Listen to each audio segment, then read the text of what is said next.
दोस्तों नमस्कार, हर हर महादेव। स्वागत करती हूँ आपका अपने इस चैनल में, जिसमें आप सुनते हैं सनातन धर्म से जुड़ी कथा कहानियाँ व अन्य पौराणिक कथाएं और कहानियाँ। आप सुन रहे हैं शिव पुराण शतरुद्र संहिता का ये अध्याय। इस अध्याय में आज आप सुनेंगे किरात अवतार के प्रसंग में मूक नामक दैत्य का शूकर रूप धारण करके अर्जुन के पास आना, शिव जी का किरात वेश में प्रकट होना और अर्जुन तथा किरात वेशधारी शिव द्वारा उस दैत्य का वध। नंदीश्वर जी कहते हैं, मुने, तदनंतर अर्जुन व्यास जी के उपदेश अनुसार विधि पूर्वक स्नान तथा न्यास आदि करके परम भक्ति के साथ शिव जी का ध्यान करने लगे। उस समय वे एक श्रेष्ठ मुनि की भांति एक ही पैर के बल पर खड़े हो सूर्य की ओर एकाग्र दृष्टि करके खड़े खड़े मंत्र जप कर रहे थे। इस प्रकार वे परम प्रेम पूर्वक मन ही मन शिव जी का स्मरण करके शंभु के सर्वोत्कृष्ट पंचाक्षर मंत्र का जप करते हुए घोर तप करने लगे। उस तपस्या का ऐसा उत्कृष्ट तेज प्रकट हुआ जिससे देवगण विस्मित हो गए। पुनः वे शिव जी के पास गए और समाहित चित्त से बोले। देवताओं ने कहा, सर्वेश, एक मनुष्य आपके लिए तपस्या में निरत है। प्रभु, वे व्यक्ति जो कुछ चाहता है उसे आप क्यों नहीं देते? नंदीश्वर जी कहते हैं, मुने, यूं कहकर देवताओं ने अनेक प्रकार से उनकी स्तुति की। फिर उनके चरणों की ओर दृष्टि लगाकर वे बड़े विनम्र भाव से खड़े हो गए। तब उदार बुद्धि एवं प्रसन्न आत्मा महाप्रभु शिव जी उस वचन को सुनकर ठठा कर हंसकर बोले और देवताओं से इस प्रकार कहने लगे। शिव जी ने कहा, देवताओं, अब तुम लोग अपने स्थान को लौट जाओ। मैं सब तरह से तुम लोगों का कार्य संपन्न करूंगा। ये बिल्कुल सत्य है, इसमें संदेह की गुंजाइश नहीं है। नंदीश्वर जी कहते हैं, मुने, शंभु के उस वचन को सुनकर देवताओं को पूर्णतया निश्चय हो गया। तब वे सब अपने स्थान को लौट गए। इसी समय मूक नामक दैत्य शूकर का रूप धारण करके वहां आया। विपेंद्र, उसे इस समय मायावी दुरात्मा दुर्योधन ने अर्जुन के पास भेजा था। वह जहां अर्जुन स्थित थे उसी मार्ग से अत्यंत वेग पूर्वक पर्वत शिखरों को उखाड़ता, वृक्षों को छिन्न भिन्न करता तथा अनेक प्रकार के शब्द करता हुआ आया। तब अर्जुन की भी दृष्टि उस मूक नामक असुर पर पड़ी। वे शिवजी के पाद पद्यों का स्मरण करके यूं विचार करने लगे। अर्जुन ने मन ही मन कहा, ये कौन है और कहां से आ रहा है? ये तो क्रूर कर्मा दिखाई पड़ रहा है। निश्चय ही ये मेरा अनिष्ट करने के लिए आ रहा है।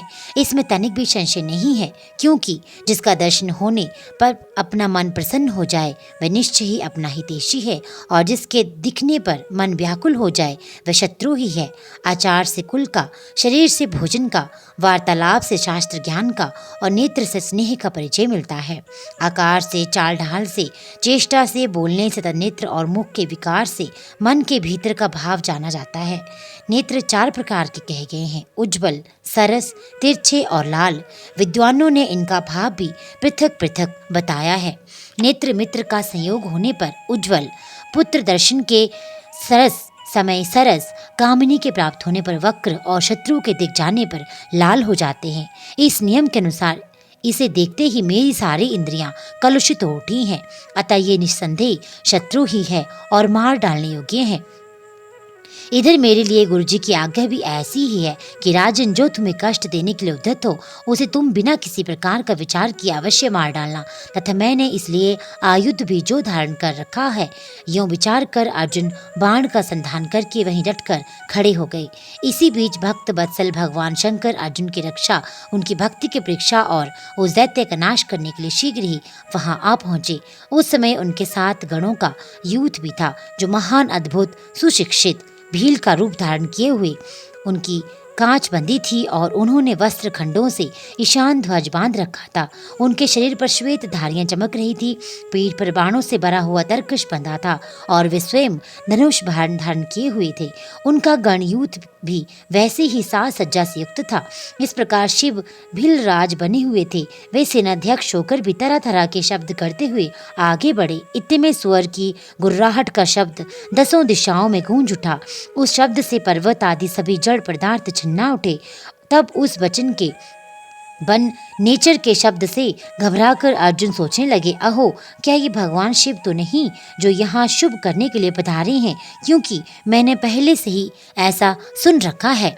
पुनः श्री कृष्ण और व्यास जी भी ऐसा ऐसा ही कहा है तथा देवताओं ने भी बारंबार स्मरण करके ऐसी ही घोषणा की है कि शिव जी कल्याणकर्ता और सुखदाता है। वे मुक्ति प्रदान करने के कारण मुक्तिदाता कहे जाते हैं। उनका नाम स्मरण करने से मनुष्यों का निश्चय ही कल्याण होता है। जो लोग सर्वभाव से उनका भजन करते हैं उन्हें स्वप्न में भी दुख का दर्शन नहीं होता। यदि कदाचित कुछ दुख आ ही जाता है तो उसे कर्म जनित समझना चाहिए, सो भी बहुत ही आशंका होने पर भी थोड़ा होता है, अथवा उसे विशेष रूप से प्रारब्ध का ही दोष मानना चाहिए, अथवा कभी कभी भगवान शंकर अपनी इच्छा से थोड़ा या अधिक दुख भुगता कर फिर निसंदेह उसे दूर कर देते हैं। वे विष को अमृत और अमृत को विष बना देते हैं। यूं जैसी उनकी इच्छा होती है वैसा वे करते हैं। भला उन समर्थकों को कौन मना कर सकता है। अनन्य प्राचीन भक्तों की भी ऐसी ही धारणा थी। अतः भावी भक्तों को सदा इसी विचार पर अपने मन को स्थिर रखना चाहिए। लक्ष्मी रहे अथवा चली जाए, मृत्यु आंखों के सामने ही क्यों ना उपस्थित हो, लोक निंदा करे अथवा प्रशंसा, परंतु शिव भक्ति से दुखों का विनाश होता ही है। शंकर अपने भक्तों को चाहे वे पापी हो या पुण्यात्मा सदा सुख देते हैं। यदि कभी वे परीक्षा के लिए भक्त को कष्ट डाल देते हैं तो अंत में दयालु स्वभाव होने के कारण वे उनसे सुख दाता भी होते हैं। फिर तो वह भक्त उसी प्रकार निर्मूल हो जाता है जैसे आग में तपाया हो सोना शुद्ध हो जाता है। इसी तरह की बातें मैंने पहले भी मुनियों के मुख से सुन रखी हैं। अतः मैं शिव जी का भजन करके उसी के उत्तम सुख प्राप्त करूंगा। अर्जुन यूं विचार कर रहे थे, तब तक बाण का लक्ष्य भूत वह सुअर वहां आ पहुंचा। उधर शिव जी भी उस सुअर के पीछे लगे हुए दिख पड़े थे। उस समय उन दोनों के मध्य वह शुकर अद्भुत शिखर सा दिख रहा था। उसकी बड़ी महिमा भी कही गई है। तब भक्त वत्सल भगवान शंकर अर्जुन की रक्षा के लिए बड़े वेग से आगे बढ़े। इसी समय उन दोनों ने उस शुकर पर बाण चलाया।